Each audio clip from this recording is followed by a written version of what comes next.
All right, time right now is let's see, what are we? 9:24. So just a little bit before 9:30. We are still watching a couple of thunderstorms or a couple of what we call echoes here on the radar. A little convection that's trying to go, but the cap, which has been the saving grace for us today, remains very strong across the area. And overall, I don't know that that's going to change. I know there's been a lot of talks of thunderstorms overnight tonight with the front, but I just believe that the overall atmosphere is just going to be too capped. I don't know that we're going to see much overnight tonight, unless I'm missing something, but I don't think I am. But as of right now, I mean, we are watching a couple of thunderstorms out there. So I would say the strongest on the radar is this cell here that's what kind of southeast of Kroll. It's trying to pulse up and down. It's fighting hard. So that does tell you that there is some lift coming into the atmosphere. And it's fighting hard and trying to survive. But remember, with the cap, there's something above it that's kind of keeping it from really being able to take off. So by looking at this, the updraft is still trying, but it's got a lot working against. A lot of stuff is pushing downward on it and really keeping it from taking off. But I'm still watching it to see. That storm, that is not bad. I mean, it's decent looking. There could be a little small hail in that.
So we'll see if that can get help cool us off a little bit and let these thunderstorms finally take off. That one there doesn't look bad though, south of Vernon. It's kind of holding its own a little bit.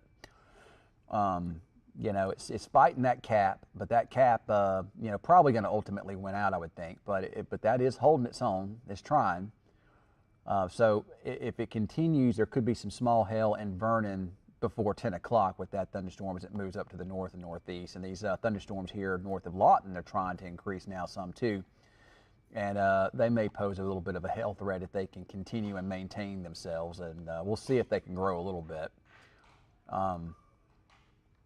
I'll show you the HRRR computer model, but it hasn't been very good with a lot of its information here this evening. Matter of fact, it doesn't show hardly anything out there. It shows nothing. You can see it shows nothing at all. So, some reason right there for another, that's just kind of staying, not really moving any there for whatever reason. So, but not sure what's going on with that. But yeah, that's your. It just isn't a lot out there, but. Overnight tonight, we'll watch and see. An isolated thunderstorm or two can't be ruled out. If we get that, then a little hail might be possible, but it appears the overall threat remains on the low side thanks to capping that's in the atmosphere now. Now, if that capping were to erode, or if we were to see it cooler air come in aloft and the cap were to go away, then these storms could eventually take off. They might see the severe threats go up. But as of right now, at least that doesn't appear to be the case. But again, we'll keep an eye on it, make sure nothing changes here. So let's see if there's anybody. What? It says I have no audio. Hello, hello, hello. Oh, okay. People say I lost audio, but it came back. Okay. Not sure what happened to it. But yeah, the capping, it does help you. It does save us here. And what the cap does, just in case you don't know what the cap is basically just some warm air above the Earth's surface, and it's been that way pretty much all day. The cloud cover kept us from heating up, and it kept us from being able to have warm enough air to rise to overcome that cap. Now, if the air can cool a little bit aloft, then that allows the storms to take off. And that storm there that's south of Vernon, it is a little bit better. I'm going to pull my Vernon tower cam up, because that one has had a tendency to at least kind of hold its own here a little bit. So I may have to sign into my Vernon tower cam so I can move it around. Oh, there you can see the lightning strikes with that. So that's that thunderstorm that is south of Vernon at this time. So we'll keep an eye on that and see what happens. But it is producing a little bit of lightning out there. Not a lot, but a little bit of lightning. And like I was saying, there could be some small hail coming up in the Vernon area here in just a few minutes. So keep an eye on that.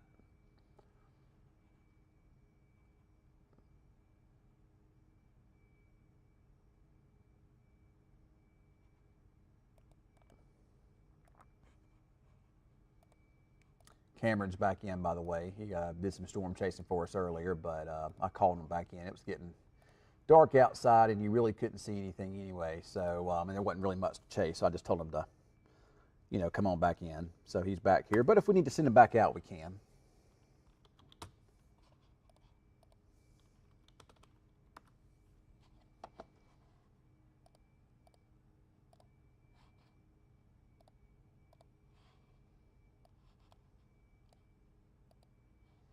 Let's move the Vernon tower cam a little bit, see if we can try to point it to the south a little bit.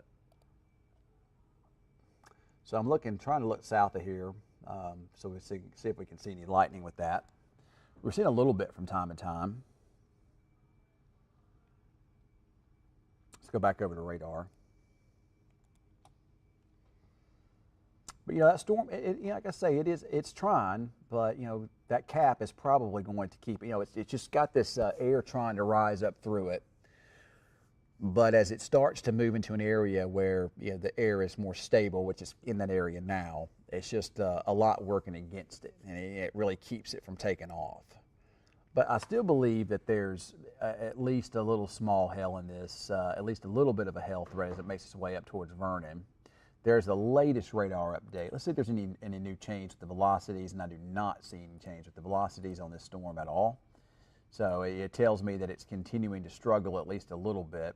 You're not seeing the updraft spin much with it, so that tells me that it's not really ingesting a lot in the way of unstable air. So it's not pulling a lot of that energy in. So still tells me that the energy is a bit capped off, so there's not a lot going on with it, but probably one of the strongest storms we've seen at least make it this far into Texoma today. Earlier there were some storms kind of here to the south of it too, but those hit the cap, and the cap won. So they fought the cap, and the cap won. And we're still looking at this storm. It may last for a little while longer. Like I say, it should move over Vernon with some small hail here soon. And then from there it'll track up towards Frederick and these other storms here west of Lawton. These are probably mostly going to remain sub-severe. Let's see if the Weather Service is saying anything else about them. Nope. So I'm looking at the sounding from Buffalo, Oklahoma. Boy, that's a big old cap there too. Huge cap. We're actually really lucky with today because, to be honest about it, this particular setup, at least about a week ago looked pretty intense. So that just goes to show you, especially forecasting long term, it can be really, really difficult, really, really difficult thing to do. But all these guys are all over social media yelling and screaming all this stuff about how dangerous it's going to be. And, I just wish that they just would stop. Because, what happens is you keep on doing that, and you cry wolf. Because every single system that comes out these days is the biggest and the baddest and the worst. So, and as you can see, this hasn't been. But you know, still a thunderstorm or two overnight still can't be ruled out, and a little hail with some of that still is possible. But we got lucky because the cap is strong, and what happened is the storm center that you really need to help cool the atmosphere off, to help push that cap away, help foster more intense thunderstorm development. It's way back west tonight. It's way back over there in New Mexico. And now, if this would have kicked out in the middle of the afternoon, then the storms would have had a better chance to take off and become severe. Actually, the overall wind shear in the atmosphere right now is very good. This is the significant tornado parameters, and all this does is shows the atmosphere favorable if there are supercells out there to produce tornadoes. Now, that does show a pretty volatile atmosphere, but again, I think a lot of this is capped. You know, it doesn't matter. You can have all of that energy you want, you can have all that shear and all that spin you want, but if you don't have thunderstorms, then it doesn't matter. So I think a lot of that remains capped overnight tonight, even with the front pushing through. So, but that's model data. You got to kind of take it with a grain of salt. But that storm over there in the southern Will Barker County isn't a bad one. Like I say, small hail producer at the most, but I still believe the cap is going to wind up winning out probably. But we'll watch it and see what happens. So overnight tonight, an isolated thunderstorm still can't be ruled out, but the overall threat and the overall chances are on the low side. So I'm reading here the Weather Service. So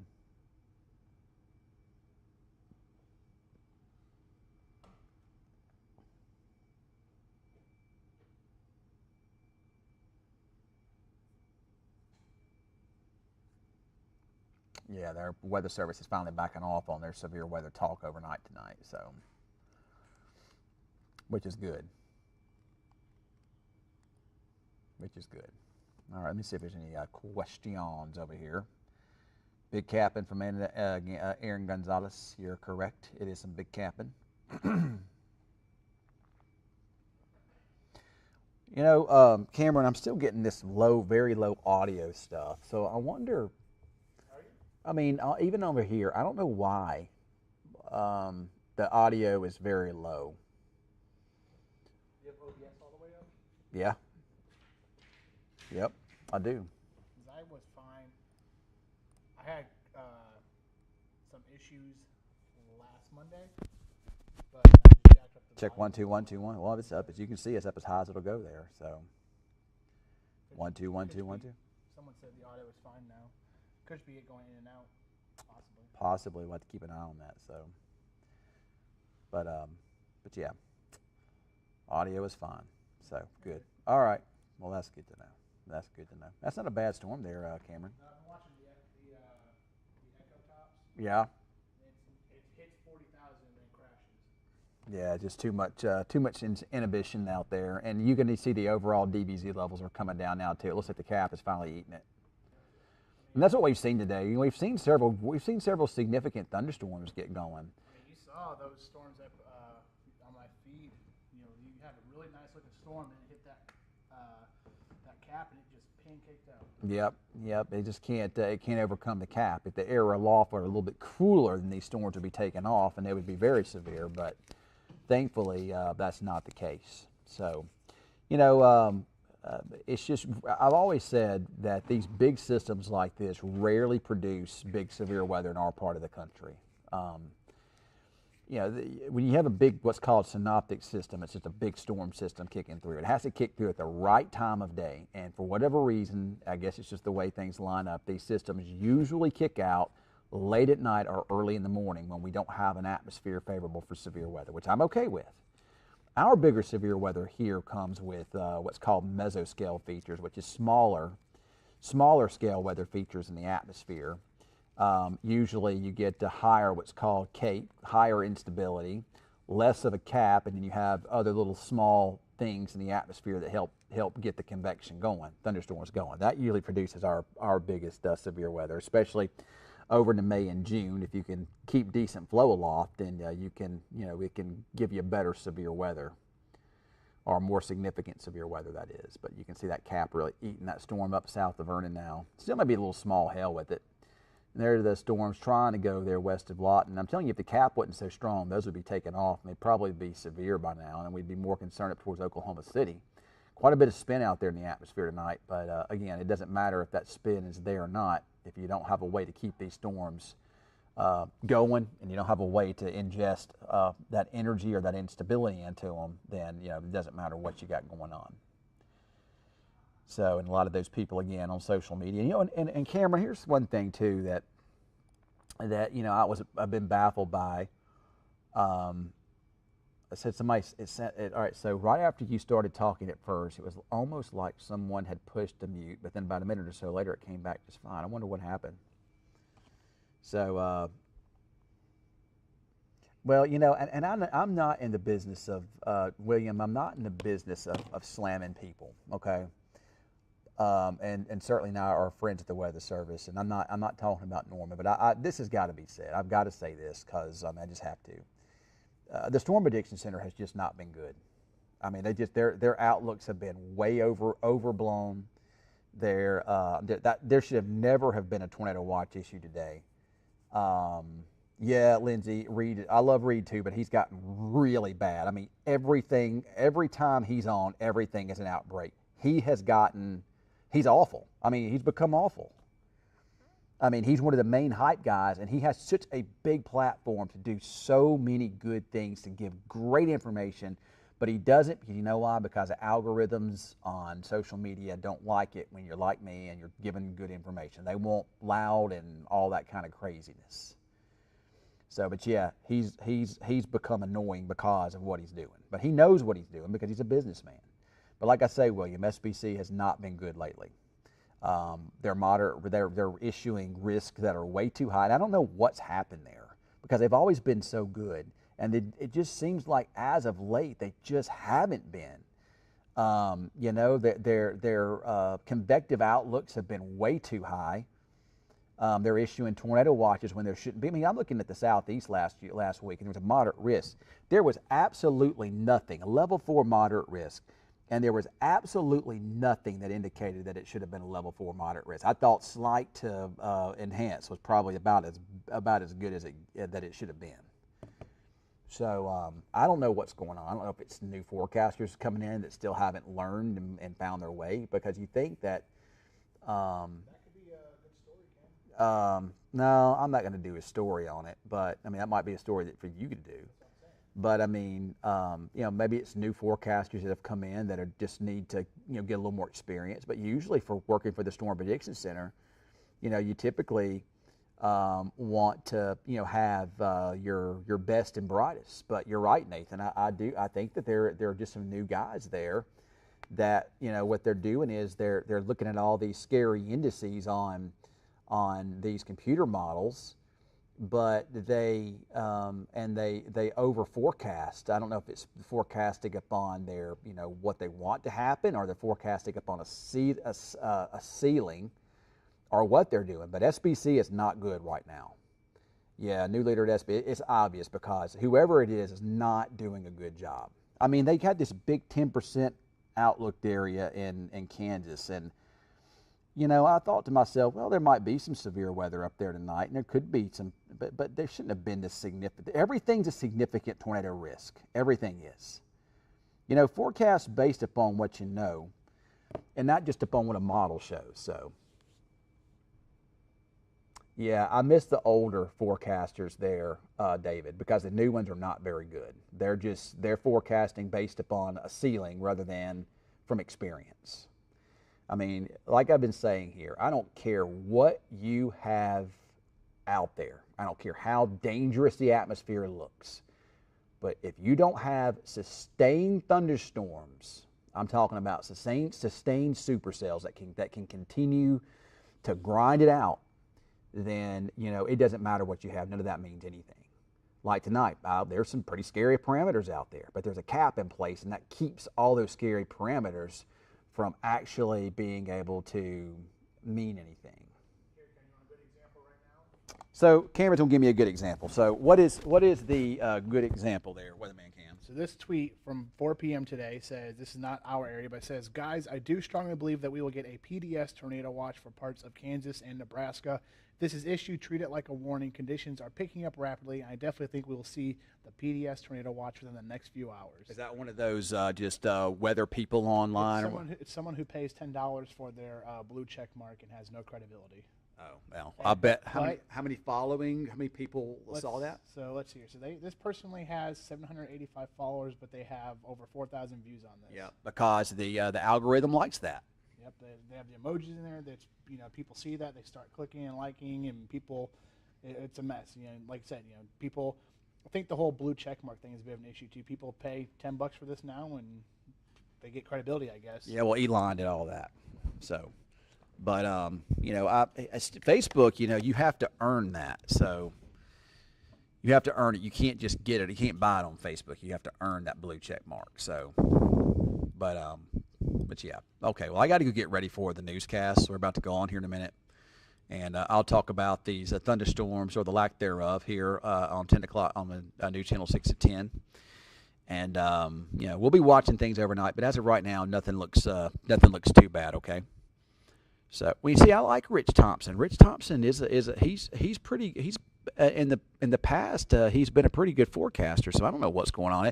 And a lot of this could wind up just being the way things are now, Nathan, on social media, because I mean everything is overhype. Everything is the worst of the worst and everything else. So and it could just be the way it is now. But I can promise you this: you're not going to see me doing that. I can promise you. You're going to get what I see is what you're going to get. Now, am I perfect in my forecast? Absolutely not. I mean, I'm going to miss some too. But, I'm at least going to tell you because based upon my experience and not this hoopla that's going on all over the world now. So it's actually, to be honest about it, weather is actually becoming a joke because of it. This is all becoming a joke. And pretty soon people are just going to start ignoring it because it's just way overblown. And, it just starts with some bad forecasting at the top, and then it gets picked up by these guys who are not real meteorologists and who have thousands, if not millions, of people following them, and then that's what you get. So, all right, guys, I got to go. Got to get ready for the newscast, but I will see y'all later on.